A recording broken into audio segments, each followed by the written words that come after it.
top 20, top 15, 10, 5, touchdown, Tampa Bay, touchdown, Tampa Bay. Pilot Jam. What up? What up? Welcome back to BucC IT Up. I'm your host, Nick, man. I'm here with my co-host, Black. Black, what's happening, man? Not much, man. We got a win in the books, first game, man. So it was good, man. A lot of stuff to talk about, man. So ready to dive in. So, did you enjoy watching the game, or kind of like whatever? I mean, I enjoy watching any Bucs game, so I mean, I'm pretty sure you did. So yeah, I mean, it was cool. I mean, it started out slow. Yeah, and I don't think that's really something you really want to see when you had all this time to kind of script, the first 10 to 15 plays. Like, you would like to see something just a little bit more crisp, regardless of who was out there. But there's some good things, some positive things that I'm sure we'll talk about with certain players in camp, and then how that's kind of translated over to the game. But yeah, I kind of felt the same. It was cool to see. I was kind of upset, not upset, but it's just like, you mean to tell me, bro, our second team player is that good that they don't got to play in the game, though? Like, that's all I'm saying. Like, you mean to tell me Jake Browning that great that he don't got to get no snaps? Like, I mean, come on, bro. All the other backup quarterbacks playing, but I mean, maybe I see what happened to Marcus Mariota. Maybe that's why. Non-contact, my boy, You know what out I'm of saying? there. It's So over. maybe we made the right call, but I kind of just wanted to see like more second teamers play. I don't care, obviously not the first teams, but more like second teams play. But I mean, hey, it is what it is. That was my only gripe with it. Bazelak, I ain't really like nothing on so that was Yeah. like every pass attempt. Like, I mean, not completion. Attempt was like 7 yards. Like at the max. Like, I mean, he throwing 5. And then he just throwing it to the running back. Dump down, check down, tight end. I mean, he can only do what he could probably only do. So I shouldn't get on him too hard. But Man, hell no, bro. You watch the other games, at least I have, that's being played around NFL, and they slinging that pill all over the field.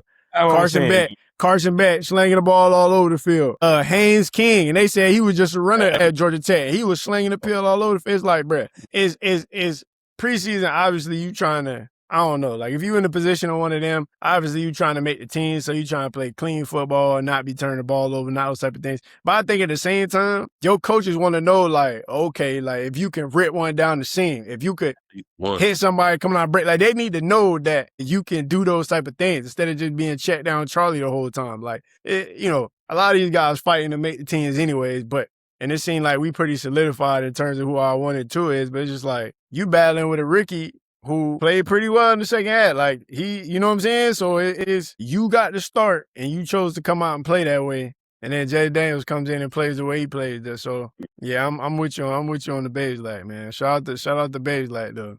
Yeah, man. Yeah, that was like, I was trying to start with my most, I guess, like disappointing players and then get to my better players. Not disappointing players, but like, you know what I mean? Like another one, man. I said the 6 things I wanted to see. Wanted to see Braswell do. And yeah, I saw him do something already. Not a damn thing. Not a damn thing, man. So, like, not a damn thing, bro. Football, you on it. I already know what play you talking about. I know exactly. He didn't really set the edge. He just kind of like jumped out there on the tackle so far out there that the running back just ran right up in there. Bro, setting the edge, you kind of supposed to, like, your inside shoulder supposed to be on the tackle outside shoulder. Yes. He's standing them up just a little bit, right? And then if the run come in there, disengage and then get on the tackle. No, bro.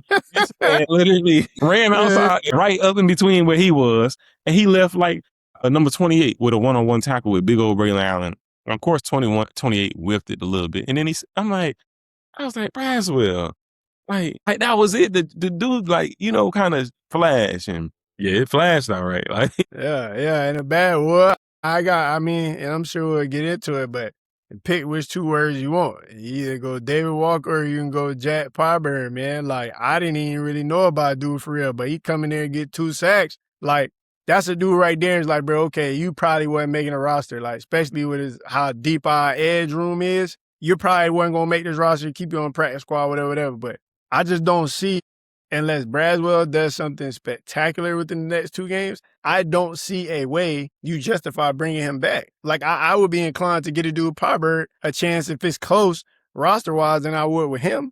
Like, bro, you played in the game and went out there and made 2 pass plays. I haven't seen Chris Braswell get 2 sacks since I've been watching him. Like, I'm sure his stats probably say that he got 2 somewhere, but I watch these Bucs games just like you, just like the fans do, man. I ain't seen this man make a damn play, bro. He got 2 more sacks. He probably got 2 more sacks than me and you combined, bro. Something, bro. Like, you know what I'm saying? Bro, you can fall into one, dog. Like, come on, man. Like, start stealing people's sacks, bro. Jump on top and get the half sack, bro. Just start stealing people's sacks, bro. I knew exactly where you was going with that play, bro. Because when I seen him jump as far outside as he did, I was like, that looked like somebody that didn't want to make that tackle, bro. Like, or didn't even want to stick their nose in that fence. We all seen that playing youth football or something like that, bro. It's like, you could tell when them really don't want to tackle for real. You could tell. You can tell. I wish I knew what down that was, man. Like, if it was 3rd down and long, then maybe that's excusable. But like a 1st down, 2nd down, bro, that's inexcusable. Like, I just wish I remember what down it was. Don't, but it's just man, whatever. That play was so bad, bro. Like, that was when I went feeling that play was so bad, bro. I think that might have been the only 2 players that I could really just like think right off the top that I was like, whatever. But as far as the positive players, you already know I'm on the Hurts hive, dog. Like I'm on the Hurts hive, and he looked good with that quarterback playing. I'm talking about that separation on the goal line when Buddy tried to jam. I'm not gonna say what I want to say because we pine, but bruh, he all these, man. Like, dog, my thing is this. He looked like that with Bays like that quarterback, dog. Just think of what he gonna get with a quarterback that's competent as Baker. And my other thing, that Jets cornerback, he ran all over there to the sideline celebrating like he did something. Boy, if that was a real quarterback, you was cooked, like, in all capital letters, bro. Hey, but you know, like you say, I'm cooked. I'm getting cooked. Hey, man, but the reality of the situation is like, bro, they gonna go back and watch film and like, yeah, you gotta see that, bro. Like, hey, what do you say? I won around. I won around. I won around. Hey, look, I won around. Yeah, he was fried. He was fried, but so I like Hurts. I'm with Hurts. Yeah, I'm with Hurts, man. That boy made some plays. I think it was one pass. I think Bays hitting him with towards the sideline where he was kind of stumbling and he kind of shut the dude real quick, got upfield, got the first down. I was like, I ain't know he had that type of wiggle either. Like, where it's like, it's enough. Like, it's just enough where you catch that and avoid a guy and get upfield. So that was good to see. He got a good body though. He got a good body, look like an NFL body, man. So I'm excited to see about him, and I know, you know, they're gonna do everything to get him on the field. So yeah. But you thought about your boy. I'll let you lead off because you're the one who texted me about Elijah Roberts and cornerback. Aiden Gorns?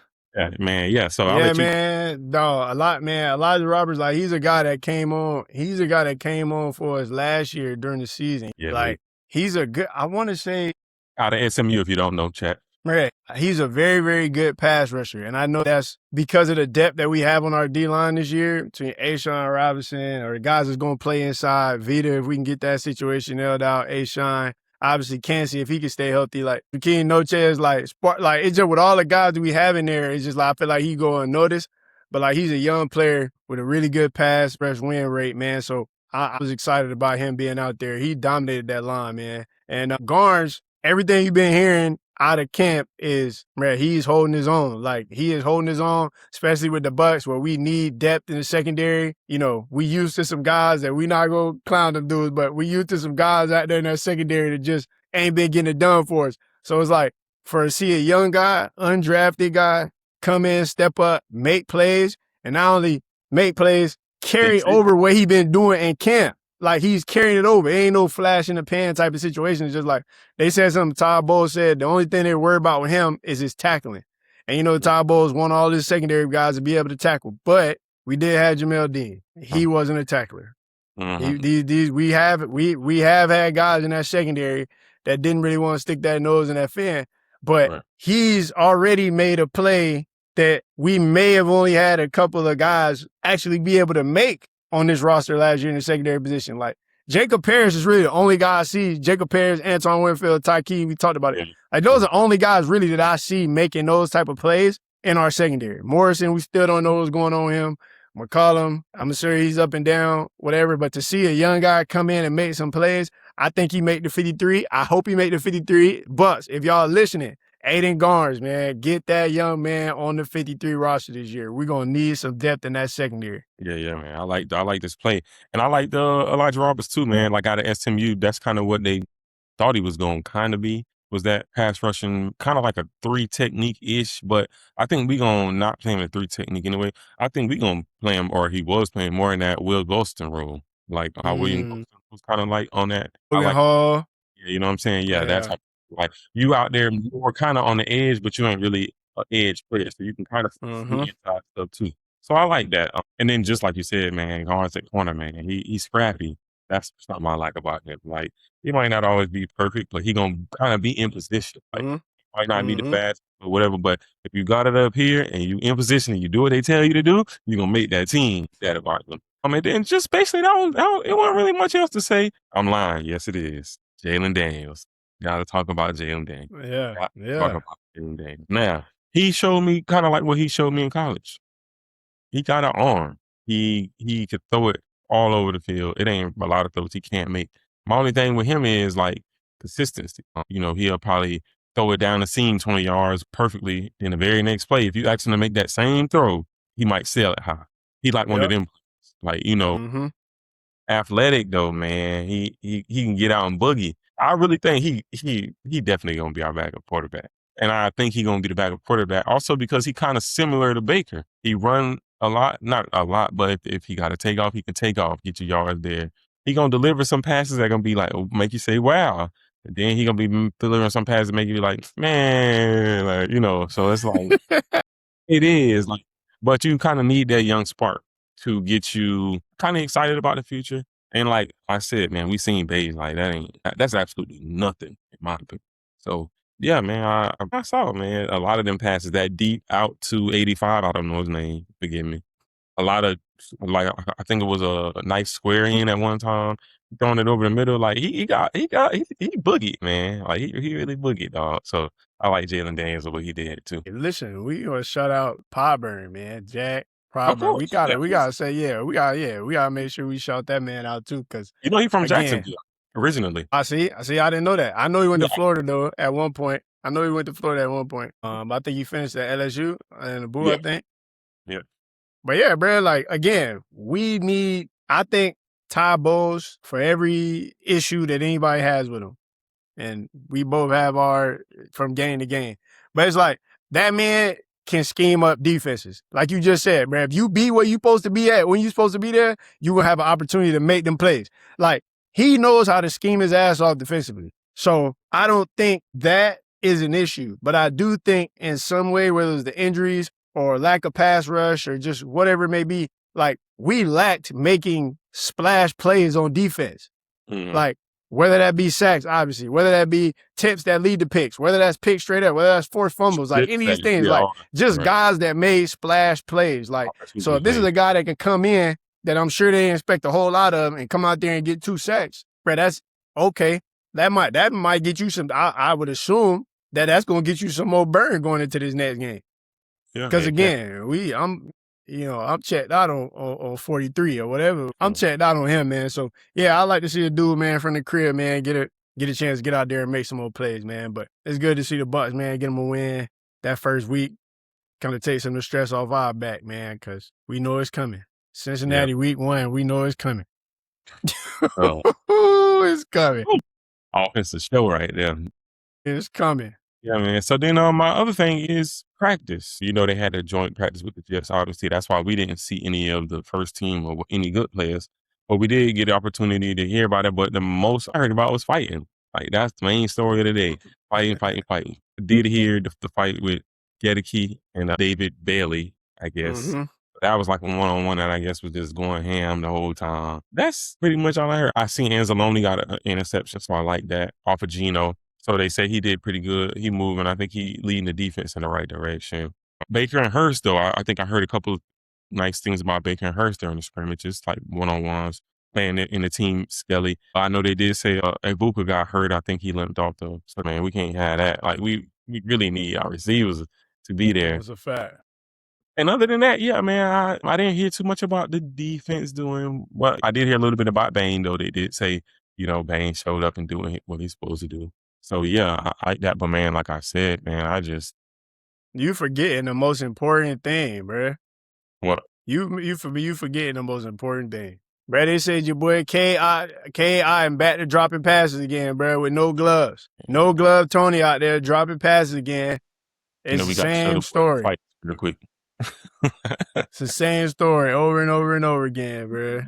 Man, listen. Now, if you're a K. Dotton fan, you might want to stop. What I'm about to say. Now, K. Dotton might be the first tight end I can remember in a season that he caught the ball like it's in his hands, and somebody came and took the ball out of his hand. Well, interception twice in the same season, bro. I ain't never seen nothing like that. And then you sent me to play, bro. Now I've been begging the Bucs to get another tight end like for the longest. Now, if it was me, I like that BucC. I really do. But if it was me, I would have drafted Warren, that tight end that the Colts drafted. That's who I would have probably picked in the first round. But that's neither here nor there. Both of the players was good. But yeah, man, K-Dot, and you sent me that, man. The same exact play, literally, like the same play. Caught the ball, and Azareye'h Thomas came and took the ball from your hand, man. Like, what is you doing? Like, bro, go to the Little Giants, the movie, get the stickum that boy had. Stick them, dog, or wear gloves because your hands ain't work, bro. Get rid of K-Dot, bro. I don't care. Can't nobody tell me that man is live like that. Yeah, he catching passes because he the only option. He's slow. He don't block. You know the famous play that I tell you all the time when he came across. Okay, so they needed him to do the crackdown block from the other side, so he came in motion. Came in motion. Had a one-on-one with that DN. That DN hit K-Dot and leg just crumbled like he fell on the ground. And the man made the tackle for the loss, bro. I said, cut K-Dot in the day, dog. Like, he can't barely catch contested passes. Whatever. Bruh, it's them hands, man. I don't know why, and this might sound crazy. Like you hear about all the wild stuff that they put in people's contracts. Like Kyler Murray was that whole big old thing with him when he was at the Cardinals that he wasn't watching film and that he was playing the game and all this other stuff. And they had to put that some junk like that in his contract that he needed to watch. Dog, I don't understand how you could see K.I. and play with Tom Brady. Tom Brady required this man to wear gloves. And then as soon as Tom get out of the building, he take these gloves off and he right back to doing what he was doing before. How is this not negotiating this contract? Like, hey, bro, like we need you to wear gloves. Like we'll give you this money, but gloves got to come with it. Because like you said, what does he do well? Like, and I'm not, let me not say that. He seems like he's pretty tough in terms, like I done seen him take some hits on some catches and hold on to the ball a little bit. Like, so you can say, okay, he got a little bit of toughness to him, but it's just like you said, he's not a great blocker. He's not a great route runner. His hands are obviously not great. He don't have the speed to really stretch nobody. So it's just like what are you really doing? Like you hear about these tight ends all the time. They're like safety blankets for the quarterback. They always open. They got yeah, but the requirement of being a safety blanket is you have to have safe hands. And your hands got to work. And you're like, that's the most important part of the job, bro. And it's just like you would think as somebody that's had that issue, now let me try something different. Right. And it's like I hate to be like criticizing the players, man. They in the NFL, they made it far, they accomplished something. So I ain't one of them type of people. I want you to just not you, but anybody who thinking that, I want you to rewind and listen to what I said about K-Dot. I said straight facts, things literally that happened in the game, in the practice. I didn't make up nothing. I told you exactly what happened. Like, so that ain't criticizing somebody if you literally saying what happened. Yeah. So yeah, dog. I don't. Yeah. If just think, like I said, just think if we have a legit pass catching tight end down the middle of the field, and it ain't even got to be 20 yards down the field. Look at Jason Witten, what he did for the Cowboys, dog.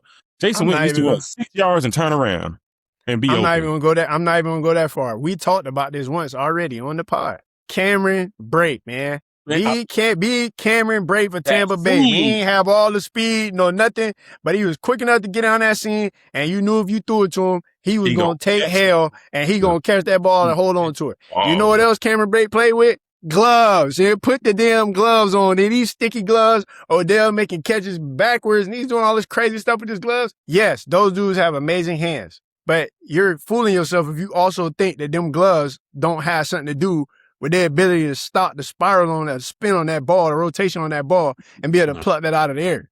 You see somebody make a crazy highlight catch one-handed almost every week. We're not even asking him to do that. We're asking him to do fundamentals and catch the ball with two hands. Ball bobbling all out of your hands, leading the picks. And unfortunately for Tampa Bay, with that happening, those type of things, among other things, cost us an opportunity to be in the playoffs. Killer, man. Like these things, man, you feel me? Like these things matter, man. Like, big so time. Yeah, we not, and by the way, let me say that too, since we both on this thing right now. I hope K.I. lead the league in touchdown receptions this year. That's what I hope happens. Yeah, me too. And I'm going to cheer for him. I'm going to root for him. Right, every Sunday, Monday, Thursday, Monday night, we rooting for him because he put a Tampa Bay Bucs jersey on. Yes, bro. We not we gotta call a spade, man. We gotta call a spade, bro. He gotta be better. He got the money this offseason. They paid him. So he got yeah, like so he gotta go out there. He gotta go out there and produce now. All right. So real quick before we do end it, I just wanted to share the last little bit of the schedule that we got, man. So it's 3 preseason games. Obviously, they done took it down from 4. So next one is the Chiefs. Saturday coming up. Then after that, we got the Jaguars. Yeah, I don't think, obviously, the starter never played that last game, but the Chiefs, you think we going to get anything from any starter maybe for the Chiefs game? Or you think it's just going to be more like second teamers? Or if we do get anything, would it probably be just like a drive or 2 or something like that? Probably. I mean, because sooner or later one of these, that's what I'm saying. And one of these 2 games, depending on how people like to do it, obviously they done got rid of that last game, but it's like at some point, even watching some of the games today and yesterday, at some point you're gonna have to throw your starters out there for at least a quarter of football, maybe even a half. Like you got to get these guys some type of stuff because it's like they were talking about that last year with the studies and stuff. Like teams that didn't play their starters last year in the preseason because they was worried about injury started off slow before they got going. Because then you taking your first 2 or 3 games to work the kinks out. It's just like, nah, man, you need to get them dudes an opportunity to be out there with live bullets, man. So I hope it's the Chiefs just because it's a home game and your fans, you got that's the only home game, I guess, that we getting. So it'll be good to see for your fans to be able to see that first team out there. That would be good. I'll say that with certain positions. I'm not putting Ruben Bain out. I probably wouldn't put Ruben Bain out there for nothing. Like he probably wouldn't play. He's probably not playing. Decent series. You gotta at least let him get 1 series. Hey man, I can't do it, bro. I can't do it, bro. I worry too much about, bro. Think about how much even drafting him specifically has like reinvigorated this fan base. Like you would think that we was the Browns or something, bro. Like no, I won't. Like obviously we was the Yucks or whatever. But it's just like we done won 2 Super Bowls, stuff like that. But it's just like he literally reinvigorated this offseason with this team. Like everything in camp looked good. Obviously, he dominated in college, so it's like everybody already saying, the short arms, this, that, and the third. Nope, bro, I feel like no real football people care about that. I know what I saw on tape. I watched it against players that are supposed to be some of the best players in the country. He's practicing against a starting right tackle in the NFL right now. Got drafted with him in Francis. Like, so he's playing against NFL talent every day. And so it's just like, if he can still sharpen it and then let it not be mixed up, regardless of what you feel about Gedeke and, him missing time with the concussions and Tristan Wirfs and whatever else who's best right tackle, best left tackle in football outside of Peniel, like he's practicing against these dudes every day. So if you practicing against that level of talent, bro, there's no way, unless you just a complete vegetable, bro, there's no way you're not going to get better and improve when you play against lesser talent. It's just no way. And then, like I said, man, he doing that his whole life. Bro, in high school, the man was getting like 20 sack seasons, 18 sack seasons. Like high school to college, I mean, how can it not? I mean, you can't say that. You can't say how can it not translate because there's been plenty of people who did that. But if he don't, I'll be surprised. That's all I say. So, yeah, man. Other than that, man, I'm good, man. It's just about the preseason game and then the joint practice. And then up next, so when they have that, we'll break it down. Other than that, man, I'm telling you, got anything else? Nah, man, I'm ready for them boys to get out there and come home and get a home fans a treat, man. So make sure if y'all around, y'all show out, man, and go spread love to this team this year, man. Okay, we gonna need it. Yeah. Yeah, man. Yes, sir.